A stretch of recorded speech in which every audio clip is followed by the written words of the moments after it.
안녕하세요. 오늘은 일본에서 갑자기 한국이 엄청나다며 크게 놀라는 이유라는 주제로 이야기고 있습니다. 일본에서 한국의 불매운동을 보고 심상치 않음을 느끼고 있습니다. 일본 언론들은 지금까지 한국의 불매운동은 보통은 잠시 하다가 말았는데 이번엔 장기화로 이어질 공산이 크다며 굉장히 당황하는 입장을 보이고 있습니다. 실제로 일부 일본에 거주하는 한국인들은 일본에서는 이렇게 불매운동이 커질 것이라는 예상을 애초에 하지도 못한 데다가 공연이 이렇게 격렬한 대치 상태로 갈지 전혀 몰랐다는 곳으로 특히 한국의 불매운동을 보며 크게 우려하고 있습니다. 우선 연합뉴스가 인용한 요미우리 신문은 한국 불매운동이 확대된다며 심층 취재를 했습니다.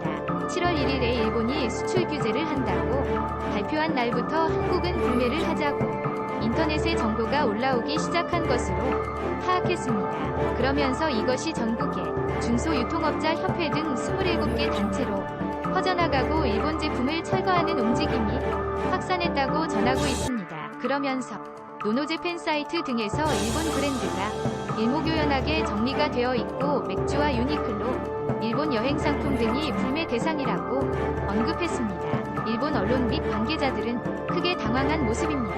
왜냐하면 일본 입장에서는 징용 피해자 관련 판결이 부당하다면서 그렇다면 우리는 이렇게 대응 조치를 하겠다고 발표를 한 것뿐인데 한국이 이렇게까지 뒤집어져야 하는 것입니다. 일본 커뮤니티에서 활동한 이은 온라인에 남긴 게시물에서 이번 한국에서의 불매운동은 굉장히 격렬한 편인데 일본에서는 한국 사람들이 이번에 매우 화가 났다는 것을 모른다는 것도 문제라고 말했습니다. 양국 간에 다소 다르게 돌아가고 있다는 것입니다.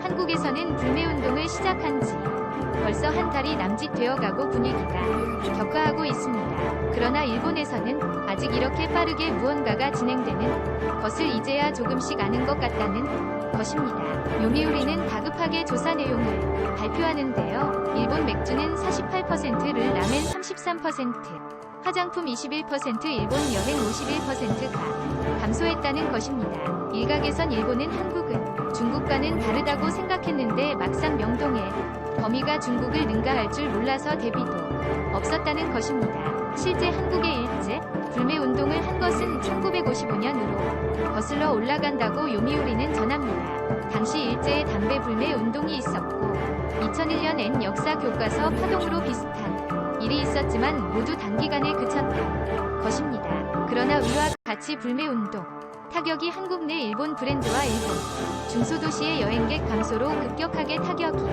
나타나자 왜 이렇게 한국에서 격하게 나오는지 의문이라는 것입니다.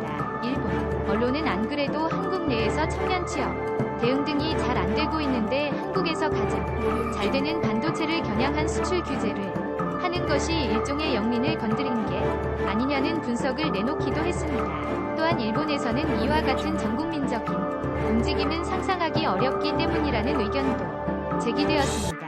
요미우리도 한국에서 과거 독립운동은 못했어도 불매운동은 꼭 한다는 곳까지 등장했다면서 반일 감정이 크게 높아진 것을 우려했습니다. 아사히 신문은 단순히 일본산 불매뿐만 아니라 전반적인 일본 국가 브랜드가 급격하게 한국에서 훼손되고 있다는 취지의 보도를 하기도 했습니다. 하지만 그럼에도 일본 정부에서는 곧 한국 화이트리스트 제외를 예고하는 등 양국 관계는 엇박자로 가며 시계제로 상태에 놓이고 있습니다. 과연 업계에서는 아마도 일본에서 이렇게 한국 소비자들이 격렬히 일본 관련 소비를 급격하게 줄여버릴 것을 예상했다면 이렇게 극단적인 수출 규제는 애초에 나오지 않았을 수도 있다는 예상까지 하면서 일본 기업들도 적지 않게 하는 모습이라고 전했습니다. 여기서 마치겠습니다.